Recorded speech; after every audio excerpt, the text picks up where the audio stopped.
शाम को पिया घर पहुंचती है और उसके साथ साथ इराव्या भी। वो लोग जैसे ही घर के अंदर एंट्री करते हैं, देखते हैं कि अखिलेश और विद्या सोफे पर बैठे हुए हैं। उनके बीच में रेचल बैठी हुई थी जो रो रही थी और विद्या उसे कंफर्ट करने की कोशिश भी कर रही थी। उसके चेहरे पर गुस्सा भी और चिंता के भी भाव भरे हुए थे। अखिलेश तो पूरी तरह से गुस्से में लाल लग रहा था। जब वो लोग पिया और इराव्या को एक साथ घर में आते हुए देखते हैं तो तुरंत अखिलेश सोफे से खड़ा हो जाता है और गुस्से भरी नजरों से उन दोनों की तरफ देखता है। पिया को कुछ भी समझ में नहीं आया, लेकिन रेचल का रोना देखकर उसे अंदाजा हो गया था कि जरूर उनके गुस्से की वजह ये लड़की है। ये हमेशा ऐसे ही करती है, रो रो कर इन लोगों को उनके खिलाफ भड़का देती है और खुद बेचारी बन जाती है। घर की एक नौकरानी भागते हुए पानी का ग्लास लेकर आई और रेचल की तरफ बढ़ाया। पी लीजिए, अगर आप इस तरह से रोती रही तो आपकी तबीयत खराब हो जाएगी। जब रेचल ने पानी पीने से मना कर दिया तो विद्या ने पानी का ग्लास अपने हाथ में लिया और जबरदस्ती रेचल को पिलाते हुए कहा, बस अब चुप हो जाओ, ज्यादा रोगे तो तबीयत बिगड़ जाएगी। अखिलेश चलकर इराव्या और पिया के सामने आया। उसकी गुस्से से भरी नजरें खास करके इराव्या के ऊपर टिकी हुई थी, लेकिन इराव्या को कुछ खास फर्क नहीं पड़ रहा था। वो नॉर्मली कंफ्यूजन में चुपचाप खड़ी उसे देखते हुए बोली, डैड व्हाट हैपेंड?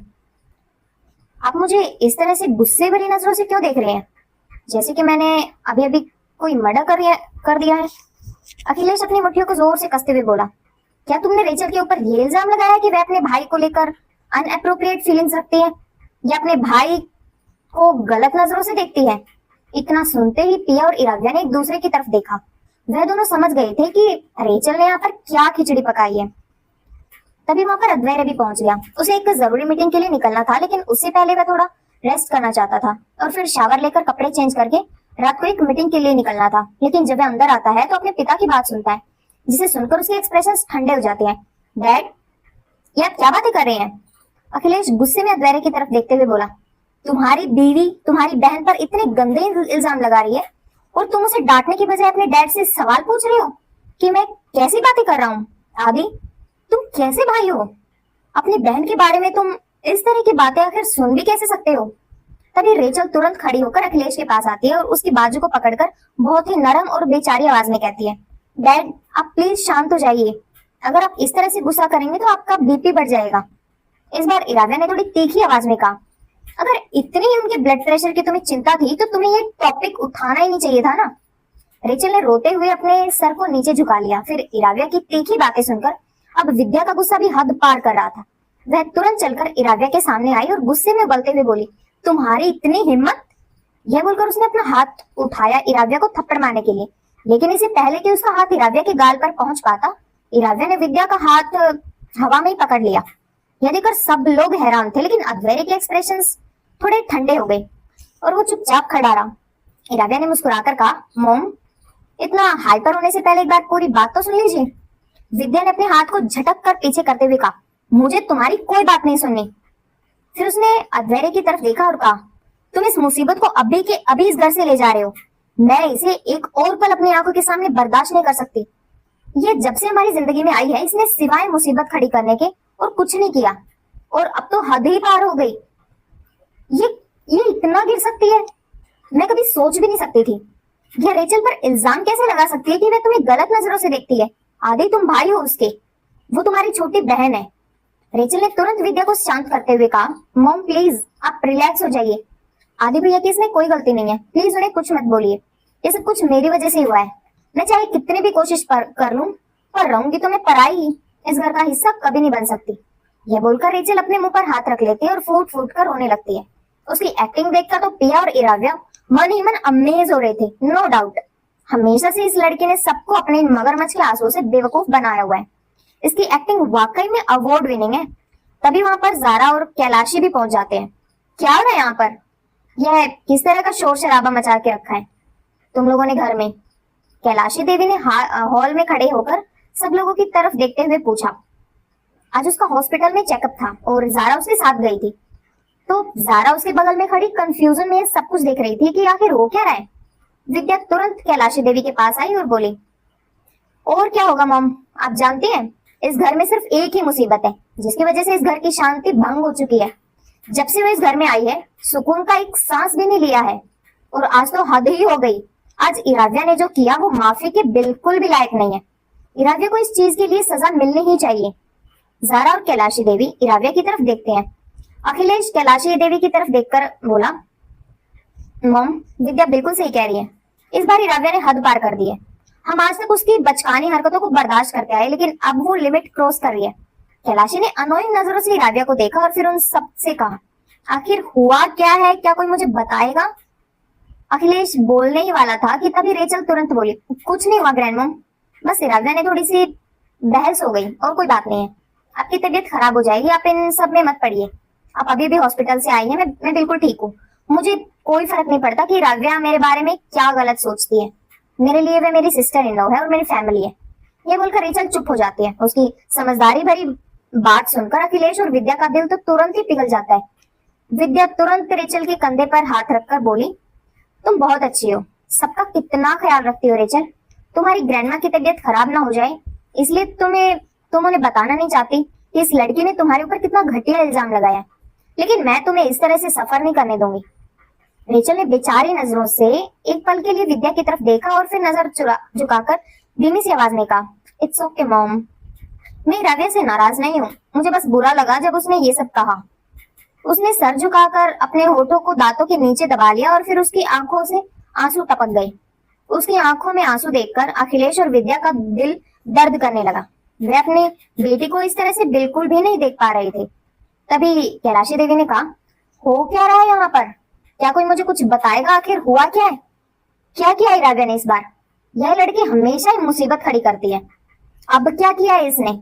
अद्वैत चुपचाप अपनी जगह पर खड़ा हुआ था, लेकिन उसके एक्सप्रेशंस काफी ज्यादा ठंडे थे। अखिलेश ने अद्वैत की तरफ देखा और कहा, तुमने मुझे बहुत निराश किया है आदि, मुझे तुमसे ये बिल्कुल उम्मीद नहीं थी। विद्या ने तुरंत कैलाशी देवी के पास जाकर उसका हाथ पकड़ते हुए कहा, मॉम, आपको पता है इराव्या ने क्या बोला रेचल को? उसने कहा कि रेचल अपने भाई पर बुरी नजर रखती है, गंदी नजर रखती है। वह ऐसा बोल भी कैसे सकती है? रेचल मेरी बेटी है, वह अद्वैत की छोटी बहन है। यह बोलते हुए जरा भी उसे शर्म नहीं आई। यह सुनकर कैलाशी देवी की तो आंखें ही बड़ी हो जाती है।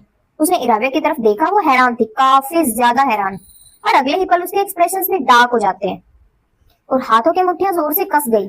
इराव्या, क्या जो मैं सुन रही हूँ वो बिल्कुल सही है? क्या तुमने रेचल पर इतना गंदा इल्जाम लगाया है? इराव्या ने कैलाशी की तरफ देखते हुए बोला, इल्जाम नहीं लगाया है, जो अपनी आंखों से देखा बस वही कहा है। मैंने रेचल से यह नहीं कहा कि अपने भाई पर उसकी गंदी नजर है, मैंने ये कहा कि वह हर जगह मेरे पति से इस तरह से चिपकती है ना, चिपकी ना रहे, वरना लोगों को गलतफहमी हो सकती है। इराव्या की बात सुनकर कैलाशी देवी की आंखें गुस्से से जलने लगी। उसने अद्वैत की तरफ देखा और कहा, और तुमने कुछ नहीं कहा अपनी बीवी को? अपनी बहन को इस तरह से ह्यूमिलेट होते हुए देखते रहे तुम? अद्वैत ने अपनी दादी की तरफ देखते हुए कहा, आप लोग खामखा बात का बतंगड़ बना रहे हैं। रेचल को सिर्फ प्रॉपर बिहेव करने के लिए ही कहा गया था। अद्वैत की बात सुनकर अखिलेश ने गुस्से में कहा, तो इसका मतलब यह है कि तुम अपनी बीवी की साइड ली? तुम अपनी बहन के बारे में ऐसा सोच भी कैसे सकते हो? तुम जानते हो कि रेचल कितनी ज्यादा सेंसिटिव है और तुमसे कितना प्यार करती है। तुम उसके बड़े भाई हो, तो क्या एक छोटी बहन अपने भाई से अपना लगाव जता नहीं सकती? क्या ये इतना गलत हो गया? इराव्या बीच में आते हुए बोली, मैं भी बहुत सेंसिटिव हूँ मिस्टर अग्निहोत्री। मैं अपने पति के आसपास किसी और को बर्दाश्त नहीं कर सकती, भले ही वो उसकी बहन ही क्यों ना हो। मेरे पति के साथ चिपकने का हक सिर्फ और सिर्फ मेरा है, और जिस तरह से रेचल उसकी बाहों में बाहें डालकर घूमती है, आई एम सॉरी, लेकिन मुझे ये बिल्कुल मंजूर नहीं। हर रिलेशन की अपनी एक लिमिट होती है। जिस तरह जारा और पिया अपने लिमिट में है, रेचल को भी रहना चाहिए। कैलाशी देवी ने काफी डिसअपॉइंटिंग लेकिन गुस्से भरी आवाज में भी कहा, तुम अपने पति से कितना प्यार करती हो ये पूरा शहर जानता है। इस तरह के घटिया इल्जाम रेचल के ऊपर लगाकर तुमने बिल्कुल ठीक नहीं किया।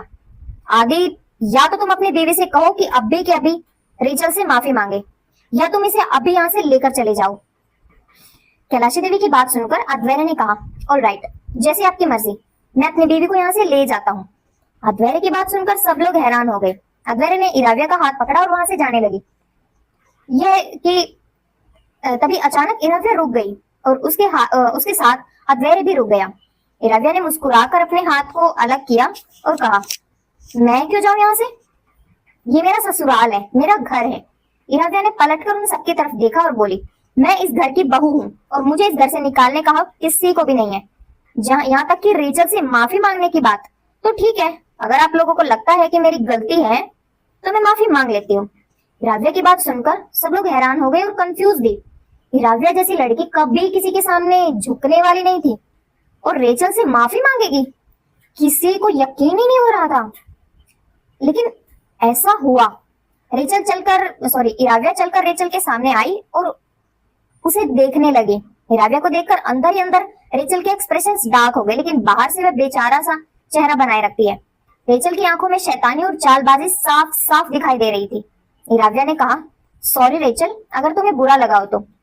वो क्या है ना कि मैं अपने पति को लेकर कुछ ज्यादा ही इनसिक्योर हो गई हूँ। बहुत प्यार करती हूँ ना उससे, इसलिए किसी को उसके नजदीक बर्दाश्त नहीं कर पाई। और जब तुम्हें बिल्कुल ही उसकी गोद में जब तुम्हें उसके इतना नजदीक बैठे हुए देखा तो मुझे भी अच्छा नहीं लगा। हमें पता है कि तुम आदि की बहन हो, लेकिन जरूरी नहीं कि हर किसी को पता हो। इसलिए उम्मीद है आगे से तुम आदि से एक प्रॉपर डिस्टेंस मेंटेन रखोगे, एक अच्छी बहन की तरह बिहेव करोगे। इराव्या की माफी सुनकर सब लोग हैरान हो गए। यह लड़की माफी मांग रही है या वार्निंग दे रही है? यह माफी भी इस तरह से मांग रही है जैसे मानो रेचल की बेइज्जती कर रही हो। रेचल तो बिल्कुल स्पेशल है, सो जाती है और कुछ बोल ही नहीं पाती। अपने हाथ की मुट्ठियों को जोर से कसते हुए वे अपने मन ही मन बोली, इराव्या की बच्ची, आज तुमने जो किया है वो मैं हमेशा याद रखूंगी और उसका हिसाब भी लूंगी। आदि मेरा है, उसके करीब रहने के लिए चाहे मुझे कुछ भी करना पड़े मैं करूंगी, लेकिन तुम्हें उसके दिल और उसके जिंदगी में रहने नहीं दूंगी। रेचल के मन की बातों को सुनकर इराव्या की आंखें डार्क हो जाती है। विद्या रेचल के सामने आकर खड़ी हो गई और फिर गुस्से भरी नजरों से इराव्या को देखते हुए बोला, तुम होते कौन हो भाई बहन के बीच में आने वाली? आदि रेचल का भाई है, वह जैसे मर्जी अपने भाई के साथ रह सकती है। तुम्हारी सो कॉल्ड इनसिक्योरिटी की वजह से तुम उनके रिलेशन पर शक कैसे कर सकती हो? घटियापन की भी हद होती है और तुमने उसे पार कर दिया। इराव्या अपनी आंखें रोल करती है और कहती है, come on mother in law, आदि मेरा हस्बैंड है, ऑफ कोर्स उसके और किसी दूसरे इंसान के बीच में मैं हमेशा रहूंगी। और जहां तक रही रेचल की बात, तो मैं ऑलरेडी माफी मांग चुकी हूँ। अभी अभी आपके सामने ही माफी मांगी मैंने सिर्फ इतना कहा कि वो आदि के साथ प्रॉपर बिहेव रखे। हाँ, मैं बहुत जेलस टाइप की लड़की हूँ, बहुत ज्यादा, और अपने हस्बैंड से प्यार भी बहुत करती हूँ। ओके, मैं बहुत जेलस टाइप की लड़की हूँ और अपने हस्बैंड से प्यार भी बहुत करती हूँ। ये बोलकर इराव्या ने अध्वर्य की तरफ देखा जो चुपचाप खड़ा उसे देख रहा था। अध्वर्य की धड़कन तेज थी जो वो सुन पा रही थी और ये सुनकर उसका दिल भी जोर जोर से धड़कने लगता। कैलाशी देवी ने फ्रस्ट्रेशन को कंट्रोल करते हुए गहरी सांस ली और कहा, ऑलराइट, अब बंद करो ये सब ड्रामा। पिया, यहाँ आओ। पिया चुपचाप चलकर कैलाशी देवी के सामने आकर खड़ी हो जाती है। पहली बार घर वालों की नजर ठीक से पिया के ऊपर पड़ी। वह आज काफी अलग और सुंदर भी लग रही थी। कैलाशी देवी ने एक पल के लिए उसे देखा और हैरान हो गई। तुम आज बहुत अलग लग रही हो, क्या हुआ है तुम्हें? पिया ने हल्के से स्माइल के साथ कहा, नहीं कुछ भी तो नहीं, वो मैं आज बस शॉपिंग पर गई थी। कैलाशी देवी ने ज्यादा कुछ ना बोलते हुए सिर्फ इतना कहा, तुम जो हमेशा चिकन सूप बनाती हो, क्या मेरे लिए वो बना दोगी? खाने का बहुत मन हो रहा है, दवाइयों की वजह से जुबान का टेस्ट खराब हो गया है। पिया ने मुस्कुराकर कहा, ऑफ कोर्स ग्रैंडमा, आपको जब भी कुछ खाने का मन हो आप मुझे बोल सकती हैं। पिया की बात सुनकर ज्यादा कुछ रिएक्ट ना करते हुए कैलाशी देवी बस हल्का सा सर हिलाती है और वहां से सब अपने अपने कमरों में चले जाते हैं। अध्वर्य भी चला जाता है और फिर इराव्या भी फ्रेश होने के लिए चली जाती है। रेचल चुपचाप खड़ी हुई थी। इराव्या को जाते हुए देखा, उसकी आंखें डार्क हो गई थी। अखिलेश एक गहरी सांस लेकर बोला, मैं ऑफिस के लिए निकलता हूँ, पहले बहुत ड्रामा हो चुका है। यह बोलकर अखिलेश वहां से जाने लगा कि तभी पिया ने कहा, डैड। अखिलेश के कदम रुक गए और उसने हल्की सी फ्रस्ट्रेशन में पिया की तरफ देखा। व्हाट? पिया ने थोड़ा ऑकवर्ड होते हुए कहा, आपने कुछ खाया है या नहीं? मैं चिकन सूप बना रही हूँ, अगर आप पीकर जाएंगे तो आपको बेटर फील होगा। ज्यादा देर खाली पेट रहना आपके लिए अच्छा नहीं है, आपका शुगर लेवल कम हो सकता है। ये सुनकर अखिलेश की आईब्रोज हल्के से सिकुड़ जाती है, वो थोड़ा सा हैरान नजर आता है। तुम्हें कैसे पता मैंने कुछ नहीं खाया? पिया ने जवाब दिया, आप कब से अपना माथा रगड़ रहे हैं, जरूर आपके सर में दर्द हो रहा है, और यह तभी होता है जब आप खाली पेट घर से निकलते हैं। पिया की बात सुनकर अखिलेश एकदम से एक पल के लिए चुप हो गया। पिया हमेशा उसके खाने पीने का अच्छा ख्याल रखती है। जब से पिया वापस उसे घर में लौट कर आई है, अखिलेश की डायबिटीज काफी हद तक कंट्रोल में रहने लगी। अब उसे स्टमक प्रॉब्लम नहीं होती, वह अच्छे से खा लेता है, उसी वजह से अब उसे नींद भी अच्छे से आती है। अखिलेश ने थोड़ा अपने टाई को लूज करते हुए कहा, ठीक है, मैं तब तक कमरे में थोड़ा आराम करता हूँ। ये बोलकर अखिलेश पलटकर सीढ़ियों की तरफ जाने लगता है, लेकिन जाने से पहले वह रुक जाता है और पिया की तरफ देखकर कहता है, वैसे आज अच्छी लग रही हो पिया। यह सुनकर पिया मुस्कुरा देती है, लेकिन रेचल की आंखें गुस्से से लाल हो गई थी। उसने अपनी नजरें नीचे झुका ली, क्योंकि वह अपना गुस्सा उन्हें इस वक्त दिखा नहीं सकती थी। उसकी ड्रेस उसने अपनी मुट्ठी में कस ली थी और वह बड़ी नफरत भरी नजरों से पिया की तरफ देख रही थी। थोड़ी अजीब कड़क नजरों से पिया की तरफ देखने के बाद विद्या ने अपनी नजरें उसे हटाकर रेचल की तरफ नरम आंखों से देखते हुए अपना कार्ड निकालकर उसे देते हुए कहा, तुम्हारा मूड काफी खराब हो गया है ना, ये लो, इसमें काफी पैसे हैं, तुम अपने लिए कोई अच्छी सी चीज खरीद लो, जैसे कि कोई ज्वेलरी या फिर अच्छी सी स्पोर्ट्स कार, कैसी रहेगी। रेचल ने हल्का सा मुस्कुराकर कहा, thank you mom, I love you. Vidya ने प्यार से रेचल के सर पर हाथ फेरा और फिर वहां से चली गई। रेचल ने पिया की तरफ देखा जो चुपचाप वहां पर खड़ी हुई थी, और पिया को देखते ही उसकी आंखों में घोर नफरत दिखाई देने लगी। रात के वक्त इराविया बाथरूम से बाहर निकलती है। उसने अभी अभी शॉवर लिया था और नहाने के बाद वो काफी रिलैक्स फील कर रही थी। वह जब बाहर निकली तो देखा कि अद्वैरे काउच पर बैठा हुआ था और लैपटॉप में नजर गड़ाए हुए था। अद्वैरे को देखकर उसके होठों पर नरम मुस्कुराहट आ गई। उसने अपने टॉवल को वहीं पर रख दिया और अपने हल्के गीले बालों को ठीक से बिखेरते हुए वो अद्वैरे के पास गई। अद्वैरे का ध्यान लैपटॉप में था। इराविया एकदम से पीछे से उसके पास आई और अपनी बाहों को उसके गले में धीरे से लपेटकर अपने चेहरे को उसके चेहरे के करीब लेकर आई। Baby let's sleep. तभी अचानक उसकी हरकत से अद्वैरे हैरान हो गया। इराविया की नजर एक सेकंड के लिए अद्वैरे से हटी और लैपटॉप की स्क्रीन पर पड़ी तो उसकी आंखें कुछ पल के लिए बड़ी हो गई। सामने स्क्रीन पर कॉन्फ्रेंस चल रही थी जिसमें काफी सारे लोग मीटिंग में ज्वाइन किए हुए थे। अचानक अद्वैरे ने लैपटॉप स्क्रीन को नीचे कर दिया और कुछ पल के लिए वहां माहौल काफी ज्यादा ऑकवर्ड हो गया। लैपटॉप स्क्रीन पर जितने भी कॉन्फ्रेंस मीटिंग में थे वो सब लोग अचानक सामने का नजारा देखकर हैरान हो गए। सबको पता था कि अद्वैरे की बीवी उसे कितना प्यार करती है, लेकिन आज फिर से यह नजारा देखकर उनकी हैरानी का ठिकाना ही नहीं था। इराविया के गाल तो शर्म से बिल्कुल लाल हो गए थे। थोड़ा ऑकवर्ड होते हुए उसने अद्वैरे से कहा, आई एम सॉरी, क्या मैंने तुम्हें डिस्टर्ब कर दिया। अद्वैरे ने लैपटॉप करते हुए कहा, नहीं, मैं बस मीटिंग खत्म करने ही वाला था। लेकिन उसका दिल बहुत जोर जोर से धड़क रहा था, बहुत ही ज्यादा जोर से। उसके कान गर्म हो गए थे। उसके दिल की धड़कनों को इराविया सुन सकती थी। वो आगे आई और आराम से आकर अद्वैरे की गोद में बैठ गई। अचानक उसकी हरकत से अद्वैरे हल्का सा हैरान हो गया और उसे देखता ही रह गया। इराविया ने उसके सीने पर हाथ रखकर उसे हल्का सा पीछे किया, जिस वजह से सोफे से उसकी पीठ लग गई और फिर धीरे धीरे वो अद्वैरे के करीब आई। अचानक अद्वैरे का दिल और भी ज्यादा जोर जोर से धड़कने लगा और सोफे के कोने पर उसकी पकड़ मजबूत हो गई। उसकी सांस भी अलग तरीके से चलने लगी। इराविया धीरे से अपने चेहरे को अद्वैरे के चेहरे के बहुत ज्यादा करीब लेकर आई। अद्वैरे चुपचाप बैठा हुआ था।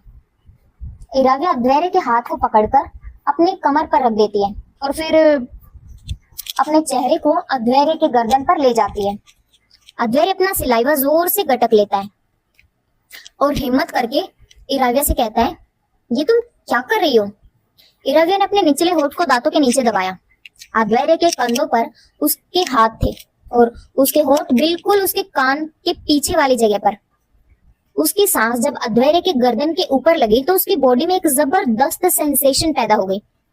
इराविया के हल्के गीले बालों की खुशबू अद्वैरे की सांसों में समा रही थी। शैम्पू और बॉडी वॉश के साथ उसकी बॉडी की नेचुरल खुशबू मिक्स होकर एक जबरदस्त मजेदार खुशबू क्रिएट कर रही थी। इराविया ने धीरे से हल्का सा मुस्कुराया और अपने होठों को अद्वैरे के कान के पीछे वाली जगह पर रख दिया। अद्वैरे की सांसें अटक गई और उसकी आंखें बंद हो गई। उसने इराविया की कमर को कस के पकड़ लिया, जो उसके शरीर में अचानक उठी बेचैनी को साफ साफ जाहिर कर रही थी।